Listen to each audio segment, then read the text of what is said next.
1998లో చంద్రబాబు నాయుడు తెలంగాణ మొత్తం రాష్ట్రానికి ముఖ్యమంత్రి ఉన్నప్పుడు నేను ఒక విద్యార్థి టీమును చంద్రబాబు నాయుడు దగ్గరికి ఇంగ్లీష్ మీడియం ఇంట్రడ్యూస్ చేయండి కనీసం కొన్ని సబ్జెక్టులైనా అని పంపాను. వాళ్ళు పోయి అసెంబ్లీలో ఆయన కలిశారు. అప్పుడు చంద్రబాబు నాయుడు గారు ఏం చెప్పారంటే, మా పార్టీ పేరే తెలుగుదేశం అయ్యా, తెలుగుదేశం పేరు పెట్టుకొని మేము ఇంగ్లీష్ మీడియం ఎట్లా చదువు చెప్తాం పిల్లలకు అన్నాడు. అంటే మా పిల్లలు ఏమడిగారు ఎక్కనా, అవును సార్ నీ పార్టీ పేరు తెలుగుదేశమే గాని నీ కొడుకు లోకేష్ ఇంగ్లీష్ మీడియంలో ఎందుకు చదివిస్తున్నావు అని అడిగారు. దానికి కౌంటర్ జగన్మోహన్ రెడ్డి ఇచ్చారు.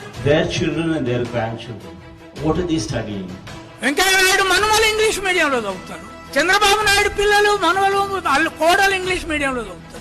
కానీ మాలా మాదిగ సాకలి మంగళ గొల్ల కుర్మోళ్ళు ఆదివాసులు ఇంగ్లీష్ మీడియంలో చదవద్దంటే ఆ ఇంగ్లీష్ మీడియంలు పెట్టి చూపెట్టిన జగన్మోహన్ రెడ్డి ఈ దేశానికి ఒక కొత్త మార్గాన్ని ఇచ్చాడు.